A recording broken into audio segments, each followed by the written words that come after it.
comment ထဲမှာပြောနေတာဆန်းကသိန်းထောင်ချီကုန်ခံပြီးတော့မှဘာမှလည်းမပြောင်းလဲလာဘူးနေဆန်းပါပဲဟုတ်ပါတယ်နေဆန်းပါပဲလို့နေဆန်းကကြတော့ဘာတွေလုပ်လဲဆိုရင်တော့ဒါတွေကိုပြောင်းလေးဖြစ်အောင်ပါပြည့်လေးဖြစ်ရအောင်ခွဲစိတ်ပြီးတော့မှပြုလုပ်ထားပါတယ်เนาะနောက်တစ်ယောက်ဖြစ်အောင်ခွဲစိတ်ပြုလုပ်ထားတာမဟုတ်ပါဘူးဘယ်နေရာဘာတွေပြင်ထားလဲဆိုရင်တော့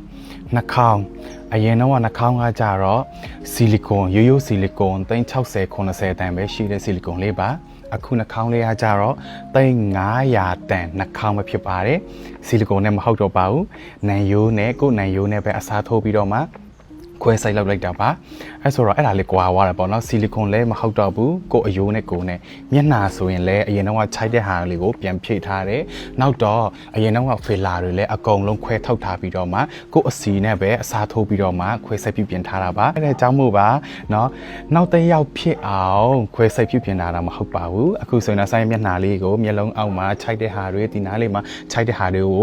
အရင်တော့ဖေလာလေးကိုခွဲထုတ်ထားပြီးတော့မှကိုရဲ့အစီကိုရဲ့အသားနဲ့ခွဲစိတ်ပြုပြင်ထားတာပါဒီမေးဆိုရင်လည်းဖီလာတွေခွဲထုတ်ထားပြီးတော့မှပြန်ပြီးတော့မှကိုယ့်ရဲ့အစီလေးနဲ့အစားထိုးပြီးတော့မှခွဲစိတ်ထားတာပါပုံမှန်နှာခေါင်းကနေရိုးထည့်တာကြတော့လေ300ကျော်ဆိုရင်တော့လုပ်လို့ရပါပြီစမ်းကဘာဖြစ်လို့3,500အထိဖြစ်သွားလဲဆိုရင်တော့စမ်းကအရင်တော့ကလှုပ်ထားတဲ့ဟာလေးကိုလည်းပြန်ခွဲထုတ်ရတယ်အရင်တော့ရိုးဆီလီကွန်ပဲထည့်ထားရတာလေဆိုင်ရဲ့နှာခေါင်းကကြတော့ရိုးဆီလီကွန်ဖြစ်တော့လေဒီနားလေးမှာမြင့်လို့မရဘူးရိုးဆီလီကွန်နဲ့အသင်းမြင့်ထားတဲ့ခါကျတော့ဒီနားလေးမှာအနာဖြစ်သွားပါတယ်ရင်တော့ဟာလည်းအနာလေးပြန်ကူးရတယ်เนาะအဲ့တော့ကြောင့်မိုးစမ်းဟာကကြတော့တော်တော်လေးလှုပ်လိုက်ရတာပေါ့เนาะအဲ့ဒါကြောင့်မိုးပို့ပြီးတော့မှစီးကြည့်သွားတာပါเนาะအဲ့ဆိုတော့ဘန်ကောက်မှာနှာခေါင်းလောက်တာကြတော့နိုင်ရိုးနဲ့လောက်တာကြတော့300ကျော်ကနေစပြီးတော့မှ300 600အထိရှိပါတယ်။ဆိုင်ရလက်မောင်းကကြတော့အရင်တော့လက်မောင်းဒီနားလေးမှာကြတော့အစီရမရှိတော့ဘူးအစီရမရှိတော့ဘူးဝိတ်ချထားတယ်ဒါပေမဲ့အသားတွေတွဲလာတယ်အဲ့ဒီတွဲလာတဲ့ဟာလေးကိုနည်းနည်းပြန်ပြီးတော့မှစောက်ထောက်ထားတာပေါ့နော်လက်မောင်းလေး18ရက်မြောက်နေ့ပဲဖြစ်ပါတယ်နည်းနည်းတော့ရောင်နေသေးတယ်ပေါ့နော်တချို့ဟာကြတော့လေရောင်နေတဲ့ပုံလေးကကြတော့တကယ်ခွဲစိတ်ပြီးတော့မှအဲ့တိုင်းထွက်လာမယ်လို့ထင်ကြတယ်เนาะအဲ့လိုမျိုးလေးရှိပါတယ်ဘယ်လိုမျိုးရောင်တဲ့ပုံစံလေးကိုထွက်လာရမှာတော့ဒါတော့မှအယောင်ကြအောင်မယ်ဒါကတော့18ရက်မြောက်နေ့ဘယ်လိုနေလဲ10ရက်မြောက်နေ့ရှယ်ပဲလားနည်းနည်းအရင်တုန်းက2020တုန်းကအသက်ငယ်တုန်းကမျက်နှာလိုမျိုးနည်းနည်းပြန်ရလာလို့ခံစားရတယ်ဟိုတုန်းကဆိုရင်မျက်နှာပြည့်လေးပေါ့နော်အခုကြတော့မျက်နှာဖြည့်လိုက်ခါကြတော့အရင်တုန်းကပုံစံလိုမျိုးပြန်ရလာလို့ခံစားရတယ်ကလေးရောက်ဖြစ်သွားနှာခေါင်းကကြတော့လေအခုမှချွန်းရှည်လေးဖြစ်သွားတယ်ကွယ်နိုင်ရိုးနဲ့အစားထိုးလောက်မှာပဲရတော့တာပေါ့နော်အရင်တော့ကျတော့ပတ်စံနှမျိုးကလေနိုင်ရိုးနဲ့စားထိုးလောက်တာကျတော့ဈေးကြီးတယ်ရိုးဆီလီကွန်ထည့်လို့ရှိရင်လေဆရာနဲ့တေးတခြားတိုင်ပင်ကြပါနော်ဆရာဝန်ကဒီလောက်ပဲမြင့်လို့ရမယ်ဆိုရင်ပြောလို့ရှိရင်လေဆရာဝန်ပြောသလိုပဲလက်ခံပါစမ်းကကျတော့ဆရာဝန်ပြောသလိုလက်မခံရင်တော့ကနည်းနည်းပဲမြင့်လို့ရမယ်ဆရာဝန်နဲ့ပြောတဲ့ခါကျတော့ကိုကတော့နားမထောင်ကွယ်အများကြီးမြင့်ပေးရိုးဆီလီကွန်ဆိုရင်လည်းအများကြီးမြင့်လို့ရှိရင်ပေါက်ထွက်တယ်အနာဖြစ်ထွက်တယ်အနာဖြစ်တတ်တယ်ပေါ့နော်ဆန်းကအရင်တော့အရန်မြင့်ထားတယ်အနာဖြစ်သွားတယ်ဒီမှာအခုက open လောက်မှာပဲအနာတွေပြန်ပြီးတော့မှကုတ်ရတာပေါ့နော်အဲ့တော့ကြောင့်မို့ပို့ပြီးတော့စီကြည့်သွားတာပါဒါပေမဲ့ခုကကျတော့ဆီလီကွန်နဲ့မဟုတ်တော့ပါဘူး share ဝိုင်းဆိုတော့အခုကကြတော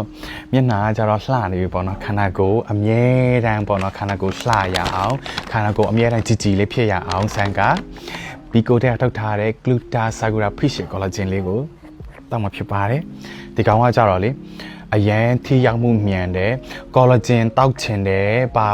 ာကောလာဂျင်တောက်ရမှာလဲဆိုတဲ့သူတွေအကောင်လုံးပေါ့နော်မီကိုတဲ့ထုတ်ထားတဲ့ Gluta Sakura Fish Collagen လေးကိုတောက်ပါလို့ပြောချင်ပါတယ်သူကကြတော့ Gluta Collagen ဖြစ်လို့တော့ကြောင့်မို့လေပို့ပြီးတော့မှထိရောက်မှုမြန်တယ်ဘာလို့ collagen ပဲတောက်ဘာမှမထူးခြားလာဘူးဆိုတဲ့သူတွေအတွက်ပေါ့နော်မီကို Gluta Sakura Fish Collagen ကိုတောက်ကြည့်ပါတော်တော်လေးထိရောက်မှုမြန်တယ်အရန်ကောင်းတယ်သူကရိုးရိုး collagen မဟုတ်ဘူးတောက်ကြည့်ပါသူကအသီးအနှံ့နဲ့လောက်ထားတယ်ပေါ့နော်အသီးနဲ့လောက်ထားပါတယ်အနှံ့ဆိုရင်လည်းလုံးဝအသီးပဲနော်ချိုလည်းမချိုဘူးညှီလည်းမညှီဘူးတော်တော်လေးတောက်လို့ကောင်းပါတယ်အသီးအရတာတောက်နေတဲ့အတိုင်းပဲပေါ့နော်တော်တော်လေးကောင်းတယ်ဒီမှာအထက်မှာအထောက်တွေအများကြီးပါတယ်တော်တော်လေးတန်တယ်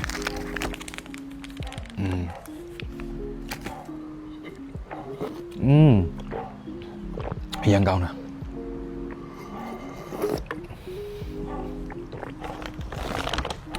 ပါပြန်အထူးဧည့်သည်တယောက်ကလေအဝေးရလာတဲ့ဧည့်သည်တယောက်ကသူကဖြော်ပြီးတယ်အခုကတော့သူဖြော်ပြီးတော့မှသူကတောင်းတောက်ပါတယ်ကောင်းတယ်ဟုတ်သူ သူကတော့မချိုဘူးလုံးဝမညှီဘူးတောက်ရတာလွယ်ကူတယ်ပို့ပြီးတော့မှလည်းအသားရည်ကြီးတာထိရောက်မှုမြန်ဆန်တယ်ပေါ့နော်ဒီမှာ Miko Gluta Sagra Fish Collagen တောက်ကြည့်နော်ဘာ collagen ပဲတောက်လုံးဝမထိရောက်တဲ့သူတွေတော့ဒီ Gluta Collagen လေးကိုတောက်ကြည့်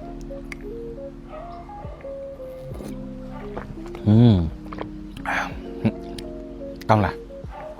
good လား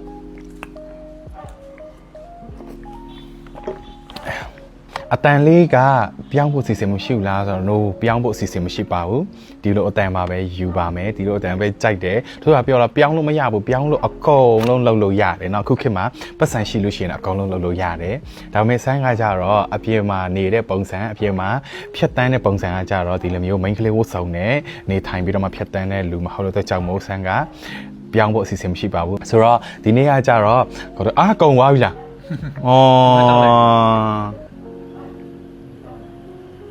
ကောင်းသွားပြီတရက်ကိုတစ်ထောက်တောက်เนาะ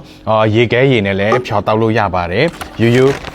ရေနဲ့လည်းဖြော်တောက်လို့ရပါတယ်ဒီမှာပြထားတယ်เนาะရေခဲရေနဲ့ဖြော်တောက်လို့ရပါတယ်ဒီမျိုးအထောက်သေးလေးတွေအများကြီးပါတယ်အထက်မှာပေါ့เนาะတော်တော်လေးတန်တယ်ထိရောက်မှုလည်းမြန်ဆန်တယ်အဲဆိုတော့เนาะ collagen ကောင်းကောင်းတောက်ချင်မဲ့သူတွေတော့ပေါ့เนาะဈေးနှုန်းလည်းတက်တာတယ်သူရဲ့ collagen လည်းအာနိတင်လည်းတော်တော်ထိရောက်မှုမြန်ဆန်တယ်เนาะတိတာတယ်ပေါ့เนาะဆိုတော့ဒီကိုတဲ့က Gluta Sagra Fish Collagen ကိုတောက်ဖို့ပြောချင်ပါတယ်